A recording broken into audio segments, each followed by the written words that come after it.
In the sweltering, anxious final days of August 1944, General Oberst Alfred Jodl, chief of the operations staff of the Oberkommando der Wehrmacht, OKW, reviewed the strategic situation from the sterile confines of the Wallschanz headquarters in East Prussia. The military news from the West was catastrophic. The German armies in France were not retreating, they were collapsing. Yet Jodl and his formidable general staff maintained a core of analytical certainty, a conviction based not on wishful thinking, but on the immutable laws of military logistics, laws which the German army itself had pioneered and suffered under.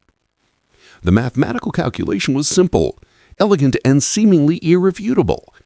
General George S. Patton's U.S. Third Army had advanced with a speed that defied all historical precedent, over 400 miles from the Normandy beaches in barely 30 days. This success, Jodl believed, was the prelude to immediate disaster. The Americans have outrun their logistics. Patton will halt within days, perhaps hours, Jodl concluded. No army can sustain such advanced speeds without fuel. This certainty stemmed from a lifetime of Wehrmacht experience, which had been shaped by the tyranny of supply lines. The German army had invented the Blitzkrieg, a doctrine of rapid, motorized maneuver, only to see its own advances repeatedly stalled when supply failed to match tactical tempo. In the vast, unforgiving expanses of the Eastern Front, the German spearhead had ultimately ground to a halt, not primarily from Soviet resistance, but from the simple, brutal inability to supply fuel, ammunition, and parts across vast distances. German intelligence meticulously tracked American consumption rates, transforming the enemy's mechanized strength into quantifiable weakness. The calculations revealed the staggering cost of mobility.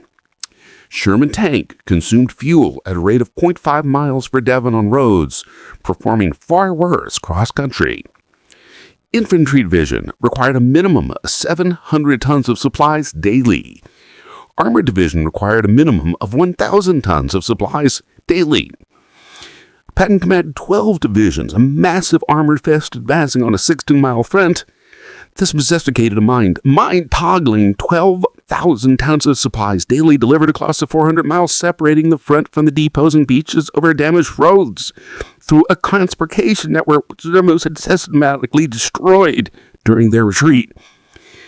General der Panzertruppe Heinrich von Leutwitz, who would soon command the 47th Panzer Corps, wrote in a memo that reflected the consensus view. The Americans faced the same logistical impossibility we faced in Russia. Their mechanical advantage becomes the disadvantage. Machines require fuel, ammunition, parts. They had advanced 400 miles in 30 days. History teaches us what comes next: paralysis. The general staff belief was rooted in the concept of the culminating point, a military term describing the moment when an advancing force can no longer sustain offensive operations because its supply line is too long, its resources are exhausted, and its strength is depleted. General Major Secretary Westphal, slated to become Chief of Staff to Field Marshal von Rundstedt, performed the final analysis on August 20th. Even if the Americans possess unlimited tracks, which they don't, and perfect roads, which is impossible, they still couldn't sustain Patton's advance more than another 48 hours. Physical laws cannot be violated, not even by American industry. The German plan was inescapable. The American advance would stall. Providing the Vereinigte Mittel would stall, so could the Assad. The German General Staff's inability to foresee the success of the Red Bald Express stemmed directly from the stark difference between German and American economic and military philosophies. Where the Americans operated on principles of industrial abundance, the Wehrmacht was fundamentally constrained by the tyranny of scarcity.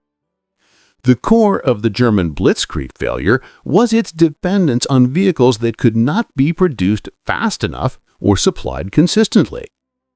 German logistics doctrine, honed in resource-poor environment of interwar Germany and perpetually strangled by the British naval blockade, emphasized conservation, concealment, and slow, meticulous repair. Horse dependence. The most telling statistic of German logistics was its overwhelming reliance on animal power. Even in 1944, approximately 80% of Wehrmacht transport was horse-drawn.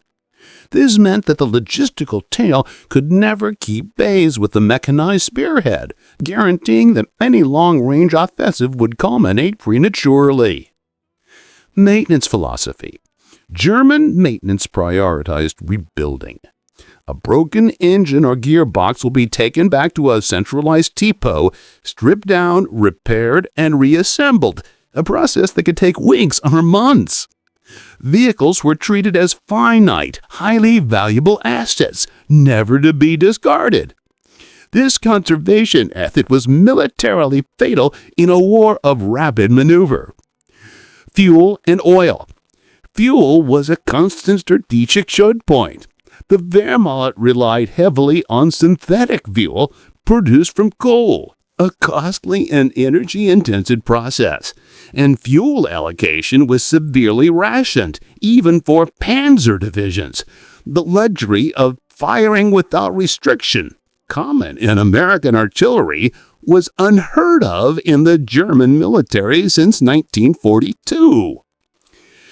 This philosophy of scarcity made the concept of the Red Ball Express, with its massive redundancy and prodigious waste, utterly incomprehensible.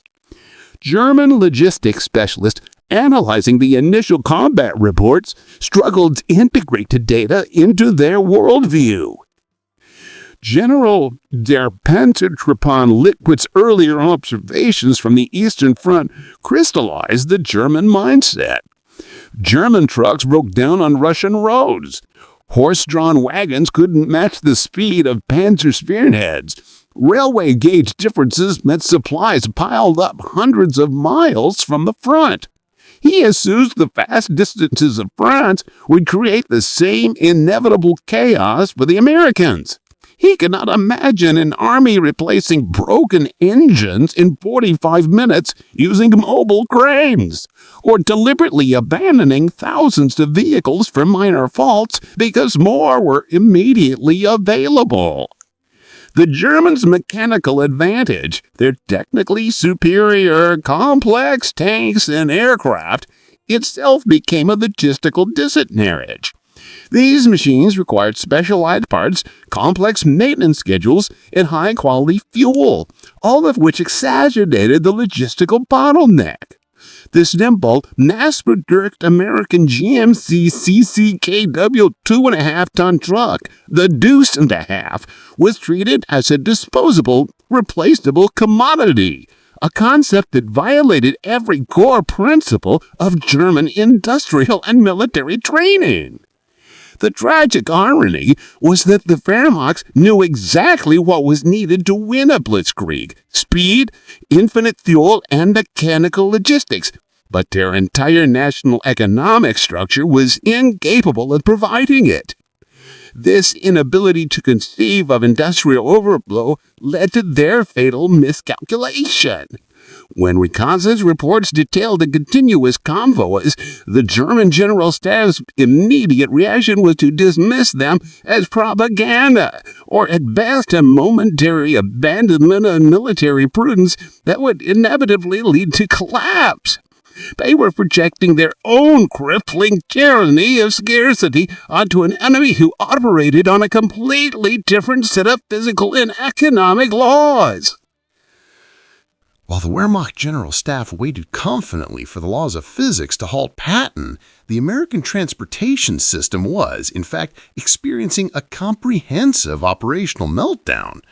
The speed of the Allied advance, the very success that Jodl banked on, had created a logistical vacuum that traditional methods could not fill. By mid-August 1944, the situation at the beaches and supply depots was characterized by overwhelming chaos. Supplies piled up higher than the original Norman hedgerows. Rail lines of the traditional backbone of military logistics lay shattered. Bridges were destroyed and tunnels blocked. Scheduled convoys and depot-to-depot distribution had collapsed under the sheer strain. The advancing armies were consuming fuel and ammunition faster than any planned logistical model could sustain, operating at what military theorists termed the functional breaking point. Into this crisis stepped Lieutenant Colonel Lorraine A. Ayres of the Motor Transport Service, a man who possessed a clarity of vision born from desperation and a radical understanding of American industrial capability. In a requisitioned French chateau near Le Mans, Ayres faced a room of skeptical officers whose procedural instincts cried out for caution and delay. Ayres, however, announced a solution that was not merely unconventional, but revolutionary: Operation Red Ball Express. The name was borrowed directly from American railway terminology, where a red ball freight signified an express shipment that took absolute priority over everything else on the line. The operation would adhere to the same ruthless principle: absolute priority, no delays, no exceptions. Hio's plan was terrifyingly simple and audacious: to bypass all collapsed infrastructure and bureaucracy by creating a dedicated one-way highway system running directly from the supply beaches in port, Cherbourg and the beaches, to the forward depots supplying Patton's Third Army. The technical specifications he laid out defied every German and even traditional American military doctrine. The system: 2 parallel one-way highways, one exclusively for loaded trucks moving east and the other exclusively for empties returning west. This eliminated head-on traffic and maximized speed. Tempo and persistence: 24-hour operations with trucks running 20 hours out of 24. To maintain this relentless pace, trucks were ordered to drive with headlights blazing at night in open defiance of the long-established military doctrine of blackout discipline. Speed and control: convoys would maintain a tight 5-minute interval between groups, aiming for a non-negotiable 35 miles per hour average speed. Any vehicle falling below 25 miles per hour would be immediately removed by the MP. Colonel Charles O. Thrasher, commanding the advanced section of the Communications Zone ADCDC, reviewed the predicted numbers, which required 5,958 vehicles minimum and 140 truck companies operating at an unprecedented 90% availability rate. He noted that's impossible by any logistics textbook ever written. Yet within a stunning 36 hours, the impossible was operational. The military bureaucracy was bypassed, the routes were marked, and drivers were marshaled. On August 26, 1944, the first trucks rolled out carrying 105mm artillery shells towards Patton's rapidly advancing guns. The Red Ball Express was not a military contingency plan. It was a logistics tsunami created overnight to violate the natural laws of warfare and deliver victory at an entirely new, industrialized tempo. The beating heart of the Red Ball Express was not the road or the cargo, but the men who drove it. The operation required a staggering mobilization of personnel, eventually employing 23,000 drivers during its 82 days of operation. The demographic reality of this crucial force was a profound, painful, and ultimately revolutionary irony that stood in stark contrast to the racial theories of the Wehrmacht.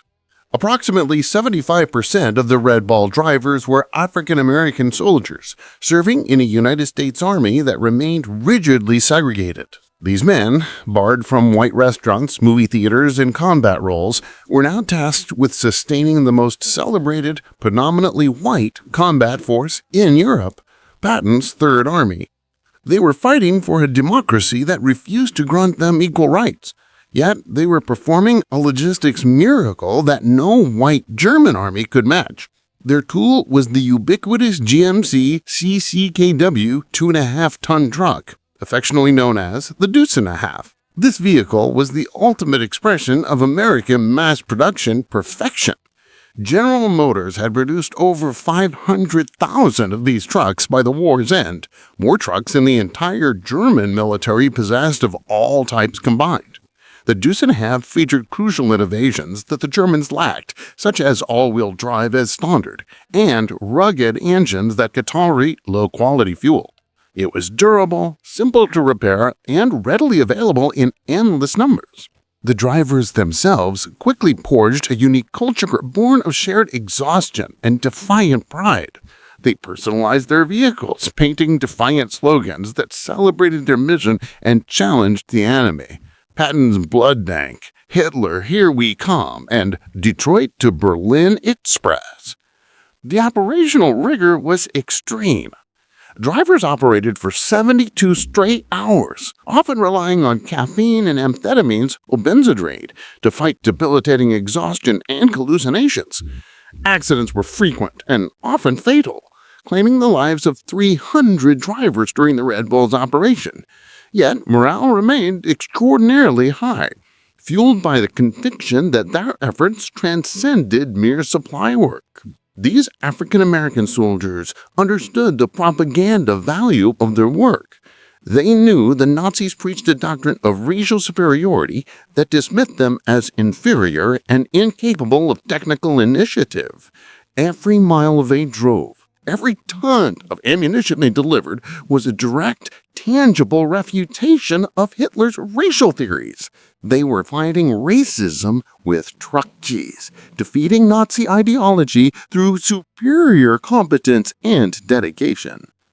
The success of these segregated units created an undeniable moral and political pressure within the American military hierarchy. General Dwight D. Eisenhower, witnessing the scene firsthand in September 1944, was forced to confront the contradiction. His aide, Captain Harry Butcher, recorded the general's realization. The general stood, watching colored drivers who had been at it for 20 hours straight. He said, "These men are winning the war as surely as any infantry. We need to reconsider many things." The undeniable success of the Red Ball Express became a foundation factor contributing to the eventual desegregation of the U.S. military 3 years later. The drivers won their own fight for recognition, proving that, given the tools of the opportunity, competence and sheer human will transcended race. The Red Ball Express succeeded precisely because it abandoned the conservative principles that defined German military logistics, and instead adopted the radical, aggressive philosophy of American industrial output. Violation of concealment.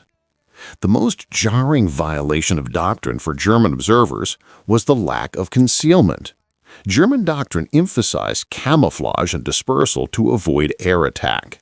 The Red Ball Express operated with headlights blazing 24 hours a day and maintained tight, continuous columns. General Lieutenant Edgar Fotager reported that the columns were visible for 20 kilometers, yet they continued to roll. The Americans accepted the risk because they had a different priority: volume over vulnerability. They correctly calculated that the depleted Luftwaffe lacked the resources to inflict crippling damage on such a massive fluid target, while the delay caused by blankout or dispersal would be strategically fatal. The philosophy of waste. The key operational innovation was its approach to mechanical failure. German doctrine demanded long, meticulous repair times. The Red Ball embraced redundancy and waste. When the designated trucks, approximately 1,800 daily, broke down, the system operated on a brutal triage. 15-minute rule, mobile maintenance units comprised of thousands of competent mechanics had 15 minutes to fix the problem on the roadside. Ditching. If the truck was not fixed, it was immediately pushed into the ditch. It was considered a roadblock, not an asset. Cannibalizing. Mechanics later cannibalized abandoned vehicles for parts or swapped out entire engines in 45 minutes using mobile cranes. This ruthless efficiency, which resulted in the abandonment of thousands of damaged vehicles, baffled the Germans. The Wehrmacht saw waste. The Americans saw acceptable overhead. This was the core difference between a military supplied by scarcity, Germany, and one supplied by industrial excess, America. Decentralization and improvisation. The Red Ball Express functioned without the rigid hierarchy that characterized the Wehrmacht. Junior officers made decisions that would have required general approval in the German system. Drivers, under extreme duress, improvised solutions hourly. They commandeered French buses for personnel transport, used rubble from bombed buildings to create roadbeds, and even borrowed captured German vehicles, painting them olive drab and pressing them into service. This decentralized, results-oriented execution allowed the system to adapt with a speed the German officers, accustomed to weeks of planning, found utterly incomprehensible.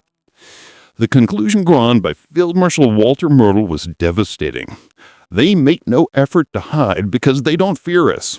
They waste resources because they have infinite resources. We cannot defeat this with military tactics. The Red Ball Express was winning the war not by being tactically clever, but by being materially unstoppable. The Red Ball Express's success was underpinned by a completely separate logistical marvel that demonstrated the true, unassailable scale of American industrial power, the management of fuel and ammunition. These two commodities, the lifeblood of mechanized warfare and the German army's greatest strategic constraint, flowed to the American front without pause. The fuel tsunami and Pluto.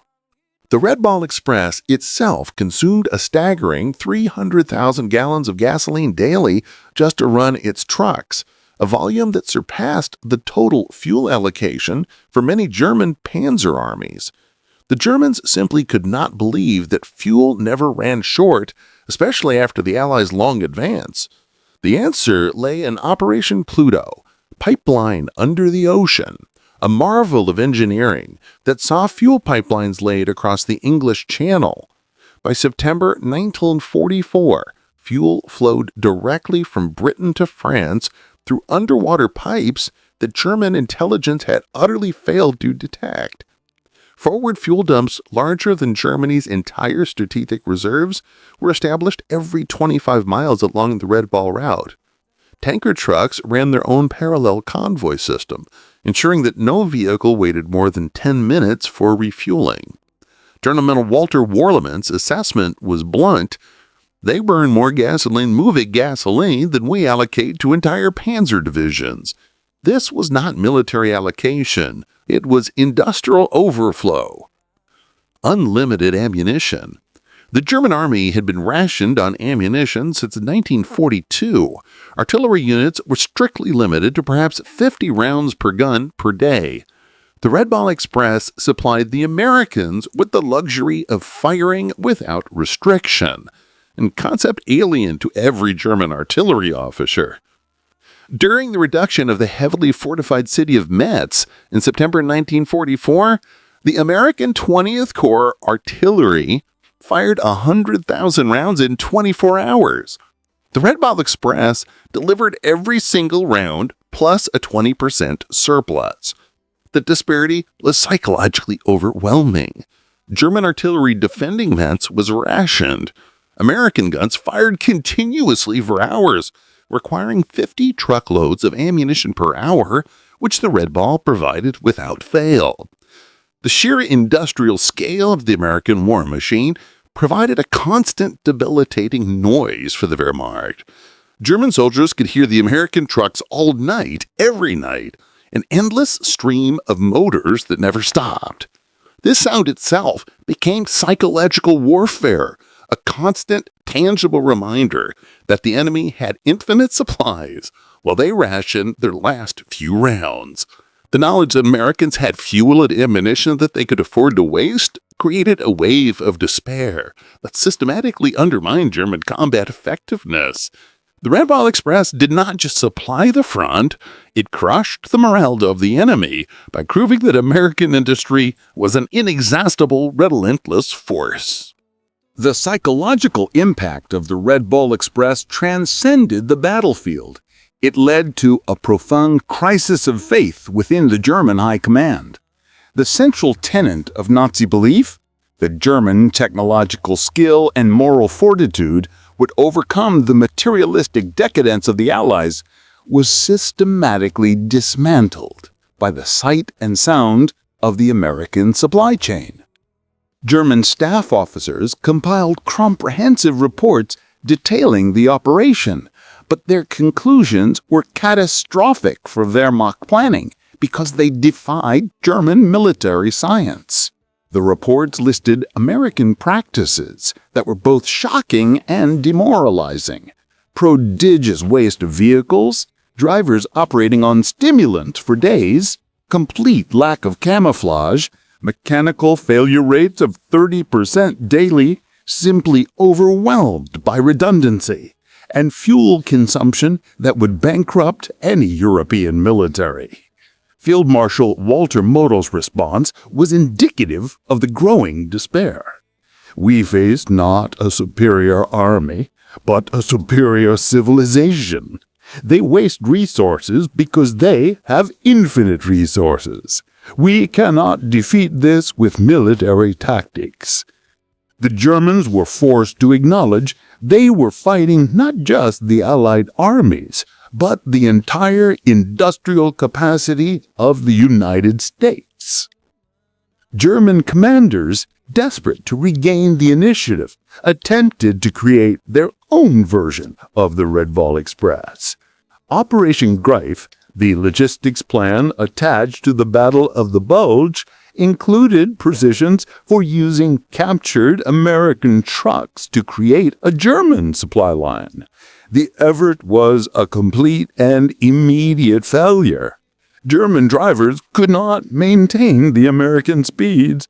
German mechanics could not prepare the foreign equipment fast enough, and critically, German fuel supplies could not sustain the consumption rates. The ultimate difference was the philosophy. The Americans could afford to lose and replace 5,000 trucks. The Germans could not afford to lose one. The Red Bull Express also created an unexpected racial reckoning for the German military. Nazi ideology held that African Americans were racially inferior, incapable of technical tasks, and lacking initiative. Yet, these segregated soldiers were performing logistical miracles that no white German force could match. German prisoners horsed to loathe Red Ball trucks found their worldview shattered by working alongside African American sergeants who calculated weight distributions with professional speed and treated the prisoners fairly. The African American soldiers understood the irony. Their superior performance was a final, undeniable defeat of Nazi racial theory.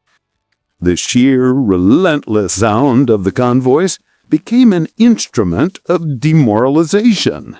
Wehrmacht soldiers reported hearing the endless rumble all night, every night, an auditory symbol of a supply chain that never stopped.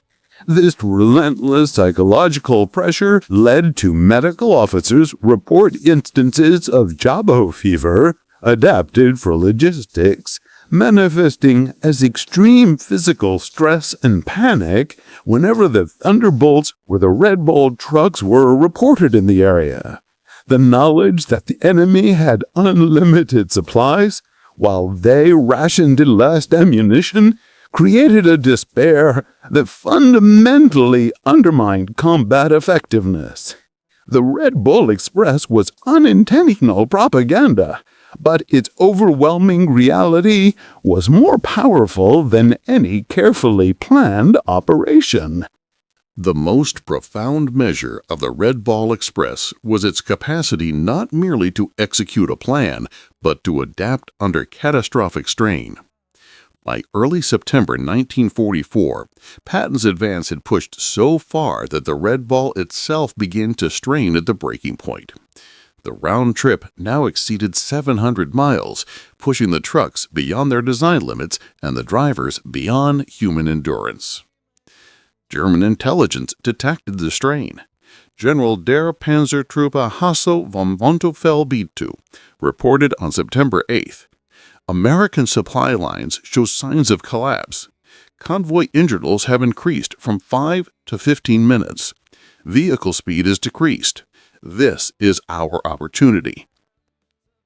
The German High Command, sensing the enemy's culminating point, prepared to counterattack.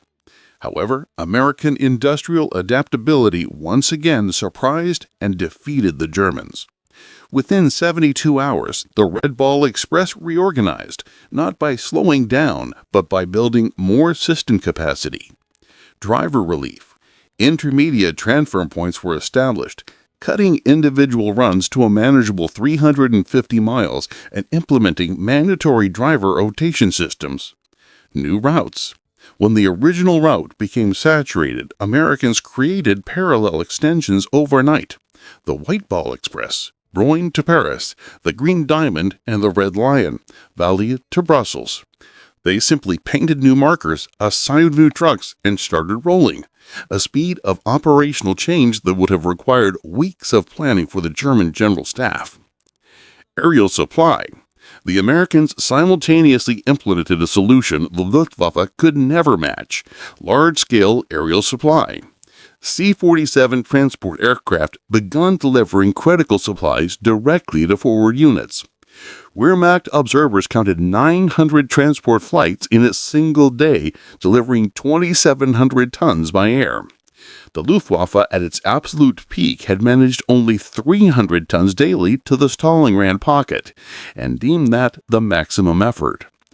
The Americans used transport aircraft like trucks, accepting losses but overwhelming them with sheer numbers. The American logistics system was designed not just for success, but for failure management. When the mechanical attrition rate reached staggering proportions, an average vehicle life of only 10,000 miles, with 30% of all vehicles being deadlined daily, the system did not collapse. American production simply sent new steps carrying hundreds of new trucks weekly. The crisis that should have held at Patton only served to make the American system stronger, demonstrating a resilience and material depth that the German Wehrmacht had never anticipated. The Americans were not defeated by the logistical crisis. They built their way out of it. The true significance of the Red Ball Express was its success in rendering distance, logistics, and German tactical brilliance irrelevant. The operation was supposed to last 10 days, continued for 82 days, delivering an astonishing 412,193 tons of supplies over 12.2 million ton-miles. The final lesson was starkly apparent in the destruction of German defensive strongholds. During the reduction of the heavily fortified city of Metz, German artillery defending the city was rationed to 50 rounds per gun per day. Simultaneously, the American artillery attacking Metz fired 100,000 rounds in 24 hours, every shell delivered by the Red Ball Express. The disparity was so overwhelming that it demoralized German forces more effectively than any direct attack. The American logistics effort was not limited to trucks. U.S. railroad engineers working alongside the running Red Ball Express achieved another marvel. They reconstructed 1,000 miles of destroyed French railroads, laying a new track faster than the Germans had destroyed it. The speed of this transition to rail transport in October 1944 provided the necessary long-term backbone to complete the supply system. When Field Marshal Gerd von Rundstedt, supreme German commander in the West, received the comprehensive intelligence on the Red Ball Express, he realized the war was fundamentally unwinnable. He had assumed the existence of a culminating point where Allied forces would stop. "Gentlemen," he announced to his staff after reviewing the reports, "we face something beyond military solution. The Americans have created a supply system that makes distance irrelevant. Our strategy assumed their culminating point. That point doesn't exist. They have revolutionized warfare, and we are fighting the last war." The final statistics of the Red Ball Express paid a high price in American resources, but secured an invaluable strategic return. Final Red Ball Express statistics: 82 days. Total cargo delivered 412,193 tons. Logistics is strategy. Total ton miles 122 million. Distance is relevant. Average trucks daily 5,958. Volume overcomes inefficiency. Total drivers employed 23,000. Human will defies endurance limits. Vehicles destroyed or abandoned 5,000 plus. Redundancy eliminates vulnerability. Cost $100 million in 1944. The cost paid for itself by shortening the war. The operation's total cost, approximately $100 million in 1944, primarily for destroyed vehicles and fuel, was considered cheap. The cost of the war itself was $250 million per day. The Red Ball Express, by enabling the liberation of France and shortening the war by an estimated 6 months, 180 days, paid for itself in less than a single day of shortened conflict. The German generals realized too late that American trucks had defeated German tanks. The legacy of the Red Ball Express extends far beyond the final surrender. The operation permanently rewrote the rules of military logistics, proving that in modern industrial warfare, the ability to supply forces is the most decisive factor in achieving victory. The methods perfected by the Red Ball, continuous high-volume flow, redundancy, standardization, and decentralized command became permanent American military doctrine. General John C.H. Lee, commanding logistics for the European theater, famously stated, "We wore out 5,000 trucks and 23,000 men to destroy the German army in France. In any previous war, that would be catastrophic losses. In American industrial war, it's acceptable overhead." The Panzertruppen, who had once sneered at American logistics, offered their final bitter reflections in captivity. General der Infantry Friedrich Saltz summarized, "The Red Ball Express represents warfare we never imagined. Americans created a temporary civilization. We built permanent infrastructure over years. They created superior temporary systems in days." General der Panzertruppen Hausel von Monteval, "When we understood your logistics capacity, we knew the war was lost. You could supply armies faster than we could destroy them. The Red Ball Express was a weapon against which we had no defense." The human legacy was equally profound. The thousands of African American drivers who proved their competence under fire returned home to push for social change. Their wartime success provided undeniable evidence that contributed directly to the military desegregation order issued by President Truman in 1948. General George S. Patton, the primary beneficiary of the operation, provided the ultimate tribute in his memoirs. The truck drivers of the Red Ball Express deserved as much credit for the defeat of Germany as any combat unit. They drove through exhaustion, through mechanical failure. They were black soldiers mostly, segregated, discriminated against, denied recognition. But they won the war as surely as any rifleman. History must record this truth. The Red Ball Express cost $100 million, but it delivered the psychological and material conditions for victory. It demonstrated that industrial democracy could mobilize resources on a scale that totalitarian efficiency could not match. The Truman generals who had laughed at American logistics in August 1944 signed surrender documents in May 1945, defeated by the roaring sound of 6,000 trucks that never stopped rolling. The sound of American industrial might transformed into the definitive strategy of the Second World War. The last word belongs to an anonymous German officer quoted by a Red Ball driver. "We prepared for everything. Your tanks, your planes, your ships. We never prepared for your trucks. How do you defeat an enemy who has more trucks than you have soldiers?" The answer, rolling past at 35 miles per hour, was that logistics is not support. Logistics is strategy.